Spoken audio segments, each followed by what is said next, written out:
开车我们是业余的，搞笑我们是认真的，我们是一言不合就开车的 Amazing JJ。欢迎大家又回到我们的频道。对，上一期呢，我们试驾了7个人坐的X7，我没想到 GLS 和X7有这么多的受众群体，更没想到的是大家都留言想看同一级别不同品牌车的对比。从上一期来到了灵感，我们这期做的是小型紧凑型的 SUV 的对比。那我们现在这2期呢，就会用 Q3 跟 BMW 的 X1 来做一个比较。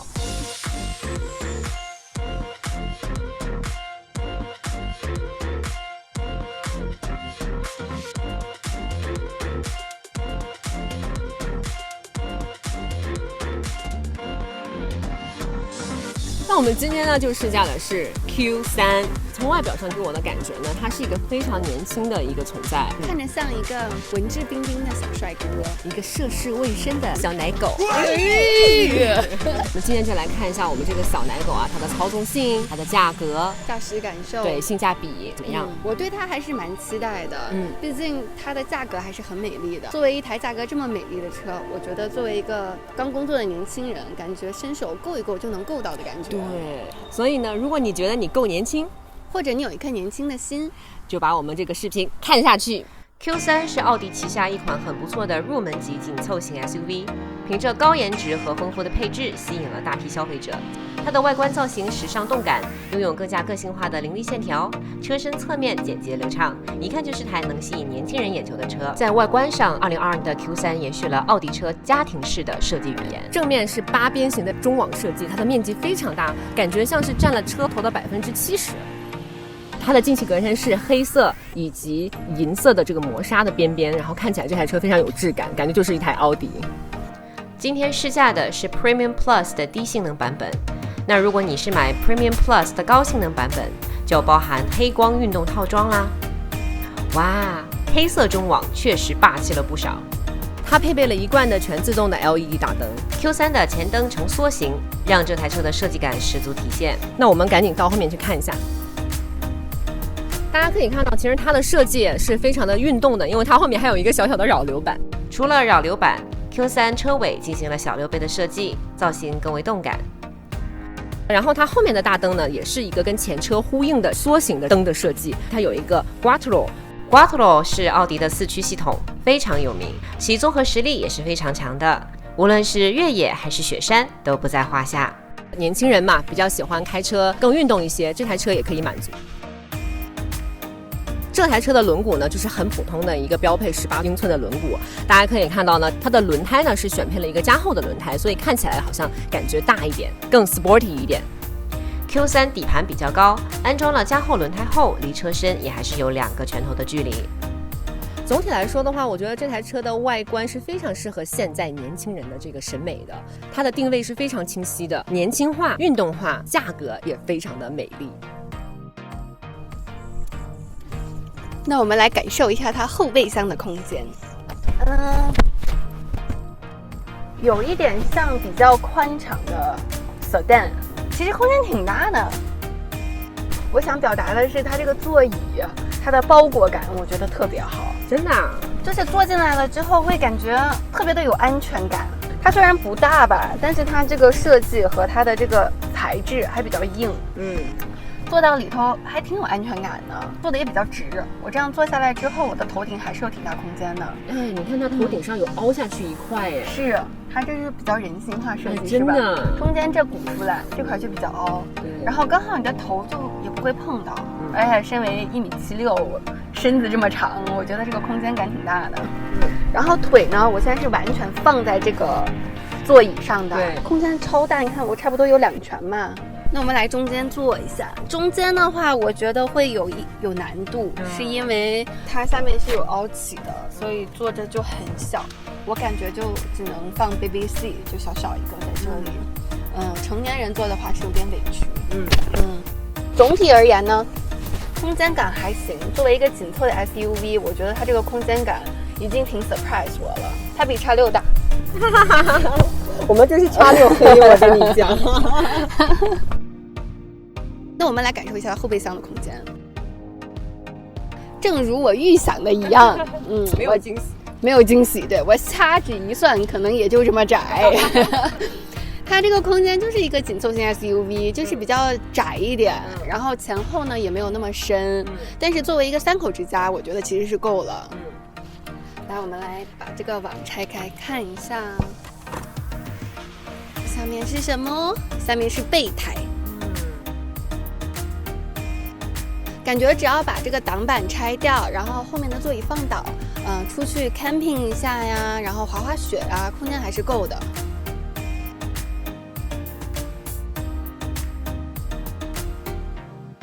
奥迪 Q3 带有触觉反馈的智能中控大屏，顶配中控尺寸达到10.1英寸，液晶仪表盘达到12.3英寸。方向盘配备的是3辐式多功能方向盘，也更具质感，更加运动。其实我觉得它的这个整体的屏幕的触屏的感觉还是不错的，就是有一个物理按键的感觉，而且它还有这个模拟的声响，所以呢 OK。但是它的音响真的很烂，大家感受一下它的音响。来个音乐 ，Oh my god， 感觉有很重的杂音，太差劲了，它音响。如果你堵车堵到1个小时的话，你的耳朵饱受煎熬。本来就很烦躁，然后再听着这个杂音更烦躁。是，开这个车可能会有路怒症。那它也是有天窗的。它天窗 OK 了，不算太大，但是也是 OK 的。它这中间这可以打开吗？哦，因为它的这个 size 非常小，是一个紧凑型的 SUV， 所以如果你想要你的头顶的空间大一点的话，就要做这种设计，就是视觉上感觉可能会大一点。要。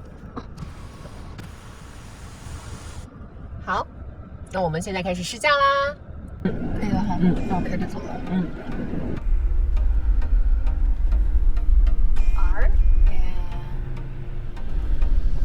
它有 backup camera， 还挺好的。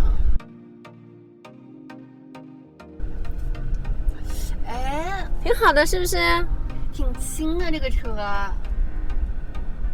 哇，一松油门它就走了，这个车给人一种很轻盈的感觉。对。比我预想的要好感觉。但是有一个缺点，你看我们过那个泵，它就比较震，是因为它没有空气悬架。它过泵特别吓人，感觉好像是撞到了那种感觉。对，其实没有撞到，只不过是它没有空气悬架，就感觉特别不舒服。很轻盈，我觉得是一台年轻的车，那就是很适合我们，非常适合。那我先放一下 Comfort Mode，感受一下。这台车还有 Off-Road Mode。对，其实我能理解，因为它是4驱嘛，之后可以上雪山、爬山啊什么的，所以 off-road 也是有它的用武之地。我现在开的是 Comfort Mode， 我觉得踩油门的话会没有 Auto 的时候那么的敏感，它会更温柔一点，更有点偏向于有驾驶感受的日本车的感觉，可以这么说。有驾驶感受的日本车。对，它 Comfort Mode 其实还是挺舒服的。你看我转弯，首先它操控性也很好，感觉车也比较紧凑。对于这个价格，我觉得性价比还是挺好的。那我现在再换一下 Dynamic，看看感觉有什么不一样。你感觉到它有不同了吧？有。它没有 Comfort 那么舒服，它会有刺激的感觉，有一点点刺激的小刺激。有点劲儿，我觉得出乎我的预料说实话，以它的价格和它的定位，而且说实话，它的点头，我觉得非常舒服，它没有那种很重的点头感，可能也是因为它这个车比较小吧，算小型 SUV 也比较轻一点，踩油门的话，来这样加速，还是有推背感的哦，一丢丢，少少啊，當然唔可能比 Tesla 比啦。我能感覺到它是有那麼一點點小激情的。是的。那我加個速哦，現在 Dynamic。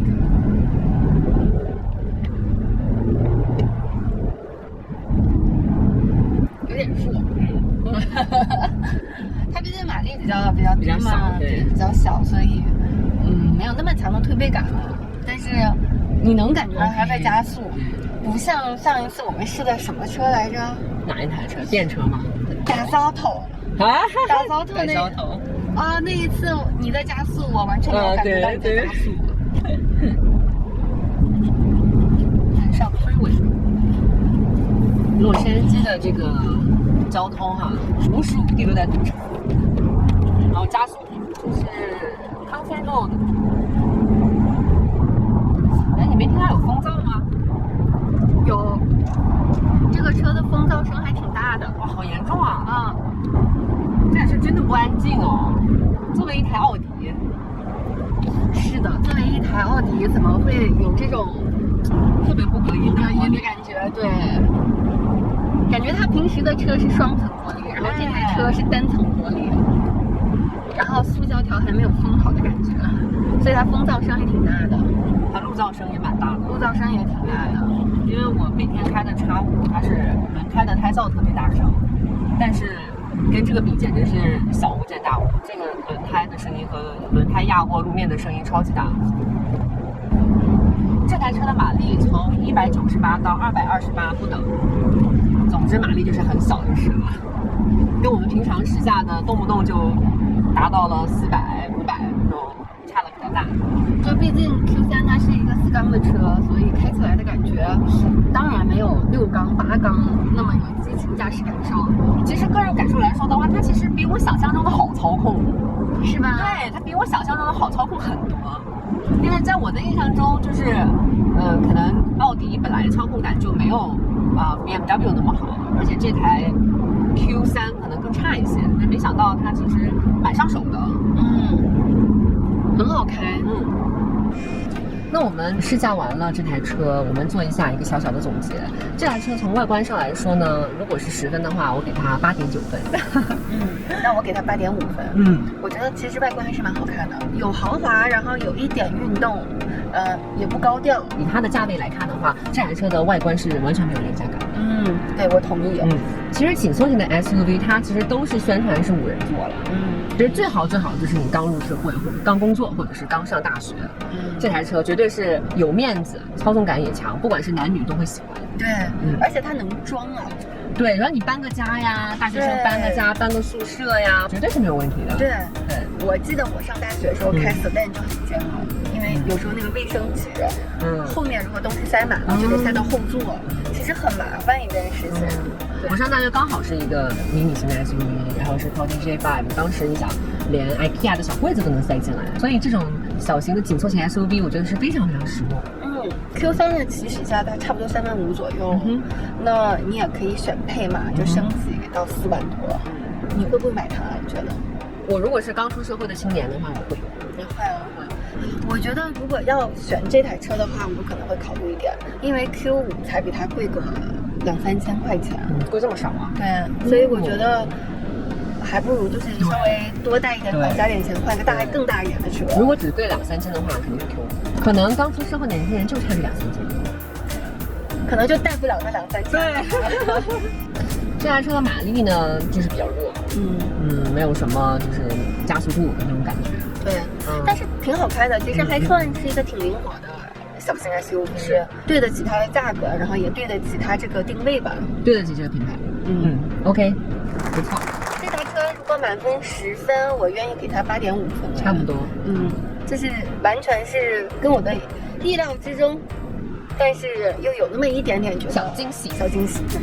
如果大家喜欢我们的视频呢，别忘了要关注、点赞，然后评论转发。那感谢大家支持，希望我们的频道越做越好，希望我们的频道能够帮助到你，早日找到你的 Dream Car。那我们下期再见喽，拜拜。